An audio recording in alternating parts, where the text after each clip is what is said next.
Ever wonder what a functional medicine provider keeps in her pantry for optimal brain health? Today I'm giving you an exclusive tour of my kitchen pantry and sharing my must-have staples that fuel mental clarity, energy, and longevity. If you're new here on the channel, what you eat plays a huge role in the way your brain functions.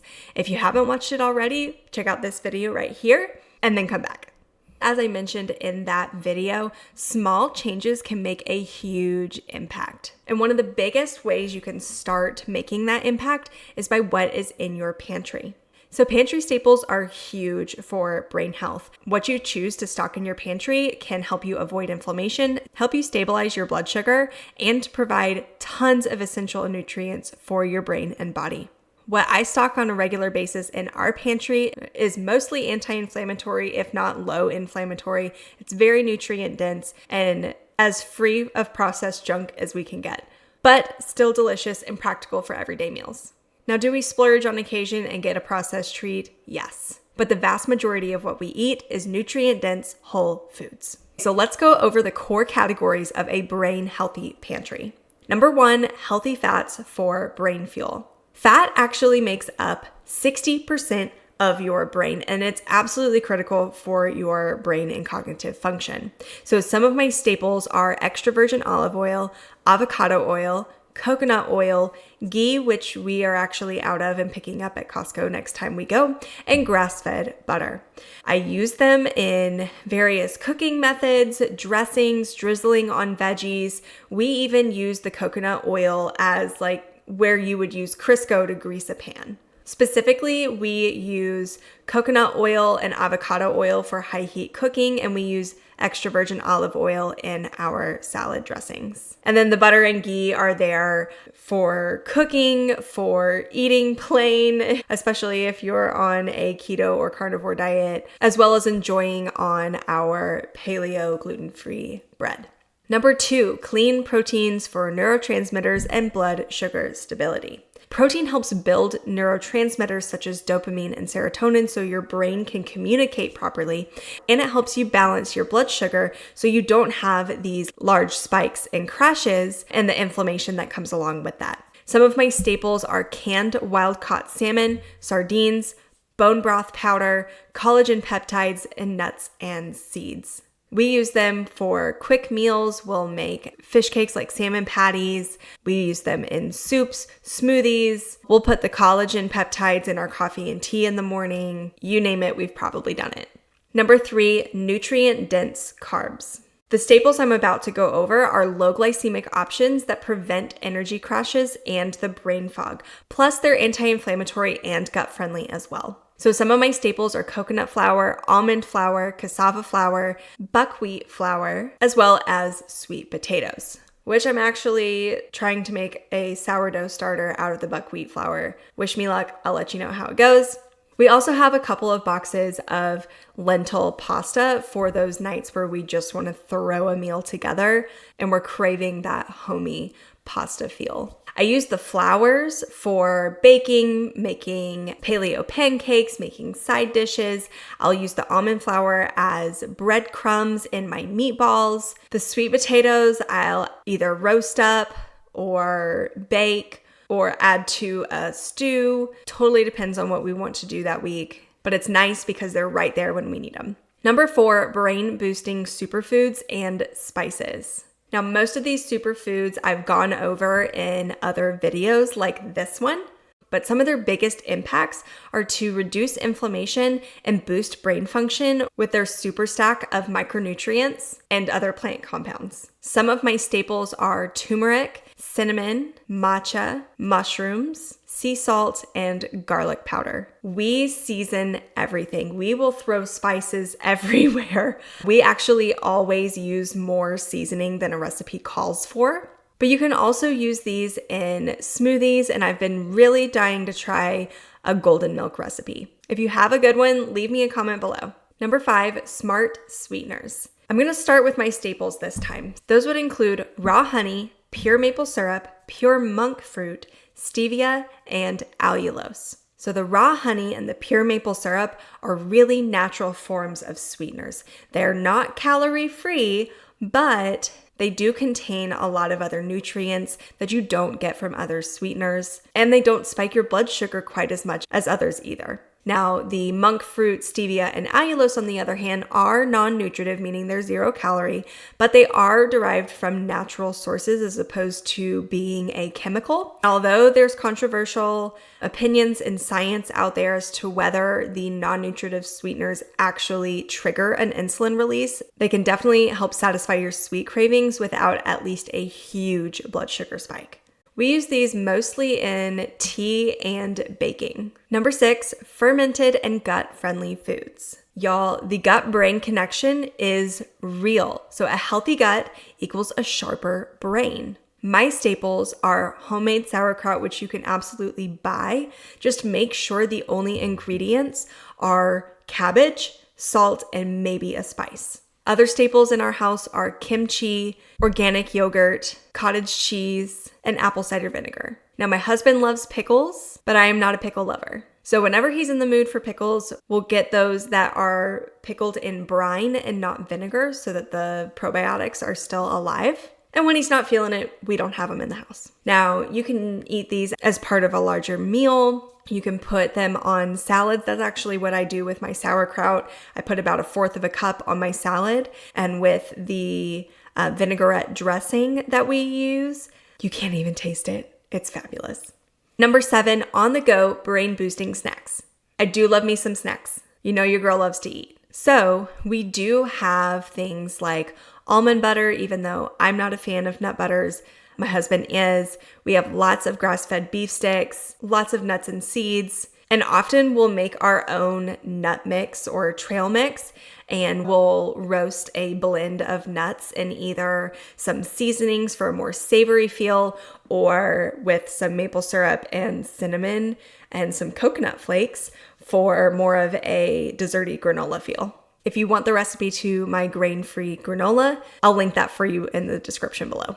So we have these in our house for quick and easy energy without the blood sugar roller coaster, and that really helps our brains stay focused but fueled at the same time. And these we take when we travel on our busy days. We'll take them to work to make sure that we have plenty of food there. Okay, so let me show you our pantry, like where we keep all these things that I just talked about. All right, so let me take you on a tour of our pantry staples. And I'm actually going to start not in the pantry, but on our countertop, we have different flours in these canisters. And the two that I use the most are our almond flour and our arrowroot starch that we use as a thickener. We also have coconut flour, and my bad, it's not a flour, but we do have coconut sugar. Now, I did not mention that because we don't use it very often. It is still a sugar, but it is a better option than traditional sugar that's processed and stripped of nutrients and loaded with chemicals. So we use it as an alternative to brown sugar. Now, under here, we have our lovely Lazy Susan spice cabinet. So real quick, I wanted to show you our different oils. Now, we didn't talk about vinegars, but I will go through some of our favorites. I guess I mentioned the apple cider vinegar, but anyway, oils first. So we have extra virgin olive oil, avocado oil, and some beef tallow. I do have some more tallow in the pantry as our main staples. We do have some bacon fat that we have saved here. We also like to use some sesame oil and chili oil, and then this is a garlic infused olive oil that we have used before. But those are most of our oils. We do keep the butter in the fridge and the coconut oil in the actual pantry. We'll see that in just a minute. Then over here we have a bunch of our vinegars. So we have our balsamic vinegar and our apple cider vinegar up front, but we also have a variety of wine vinegars. We have some rice vinegar, and then we have some flavored vinegars. Like this one is a Hawaiian pineapple vinegar. This one's one of my favorite. It is white pear. This one is actually delicious. It is a fig balsamic vinegar, and I'll link that in the description below. A little bit on the pricey side, but oh, it's a great treat. And then we have our various spices around here. We do try to buy in bulk when we can, but we use a lot of spices. And as you can see, we've got some extra virgin olive oil stored back there, and we've got an extra balsamic vinegar back there.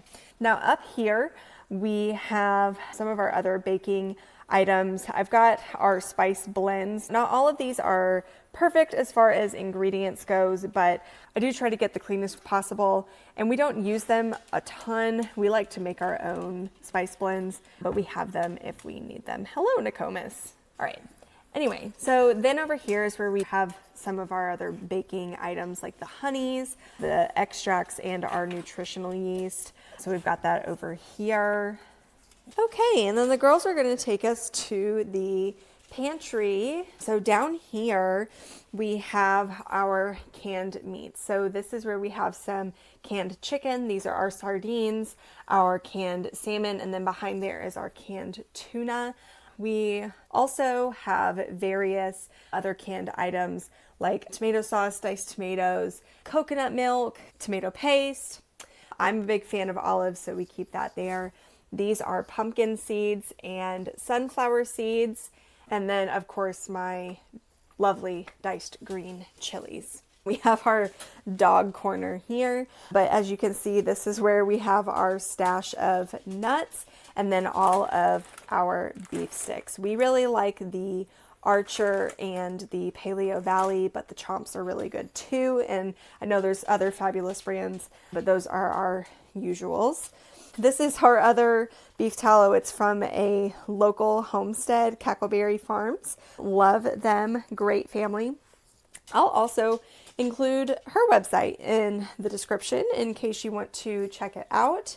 Here we've got our maple syrup. We're actually saving our garlic skins to make garlic powder. And then this is some, in case you're wondering what that is, that's some fermented garlic cloves that helps boost the immune system. Here is our coconut oil, and then we have dates. Actually, fun tip, a great dessert that my husband discovered is a little bit of coconut oil on a date. So if you have not tried that, you should. You'll thank me later. Anyway, so then we have our roasted beets. I am planning on growing some or trying to grow some in our garden this year.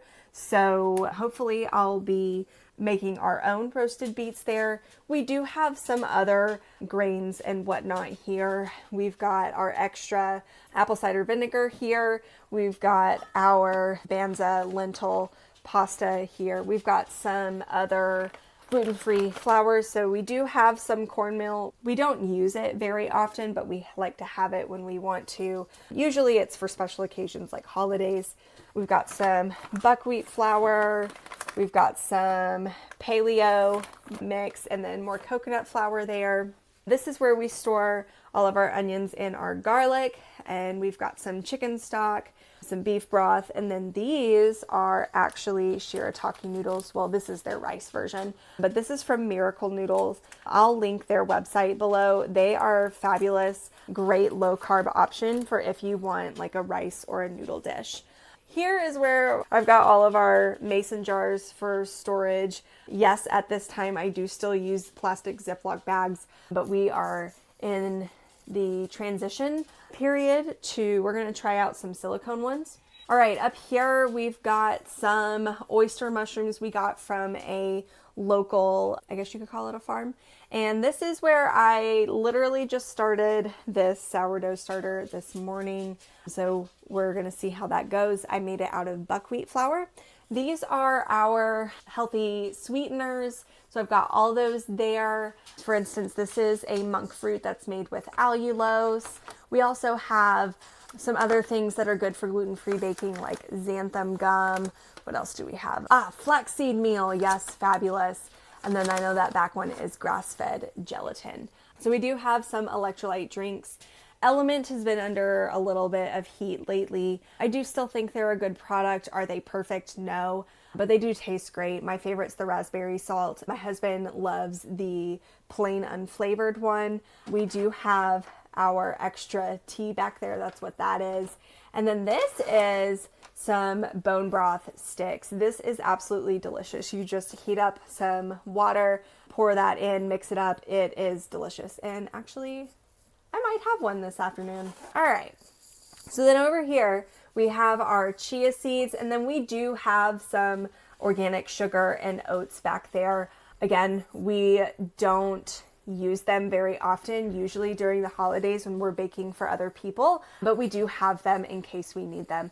And then this is our buckwheat flour, and then our large stash of arrowroot and our psyllium fiber and our 1-to-1 gluten-free baking blend. Now that, again, I don't use very often. I use it to make cookies with during the holidays, and those I like to share with people. So up here we have all of our cookbooks. We've got some of our more supplementy type items. So I do have some organic fermented beet powder that I take every morning. This is guarana root powder, and it's what I make my pre-workout with.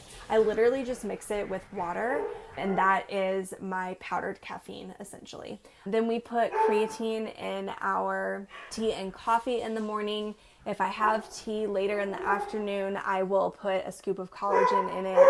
Then we have some OK protein powders. We've got some really good ones back here, like the Ancient Nutrition bone broth protein. That's a really good, really clean option. These are pseudo clean, but you know, sometimes when you're on a budget, that's great. That's good enough. So again, just do what you can and go forward with that. And then this is my husband's pre-workout, very clean. We like that brand. It's Transparent Labs. I'll link that in the description below as well. A lot of this, if I can, I will link it for you so you don't have to go finding it. Some of our appliance staples include a slow cooker, roasting pans. We just got a Ninja Creamy, and we've been experimenting with different protein ice creams. That's been really fun. We do have an air fryer. We normally use it for a dehydrator, but it has been very handy. There's our normal ice cream maker, and then that food processor we use all the time, and some storage, and those are our entertainment platters. So this is our pantry. Hope you enjoyed it. Okay, so how do you even start transitioning to a brain healthy pantry? Because that might have been a little overwhelming, but keep in mind, we have been doing this transition for a while. Like, we're talking years, okay? So we're gonna start with simple swaps. Things like swap your canola oil for avocado oil, your white flour for almond flour, or buckwheat flour. Add a few more spices. Pick up a can of salmon. Make sure you're stocked on nuts and seeds. Try your hand at eating sauerkraut. And make sure you've got some pure maple syrup on hand too. And please remember, you don't have to overhaul everything overnight. Just start with one swap at a time.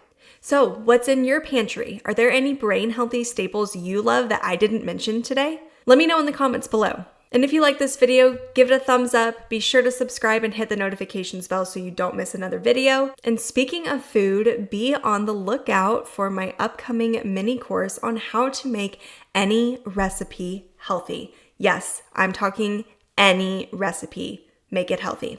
All right, if you want to get more information about that upcoming course, be sure to hop on my email list so you don't miss the drop date. That sign up link is also in the description for you. All right. And with that, I'll see you next time.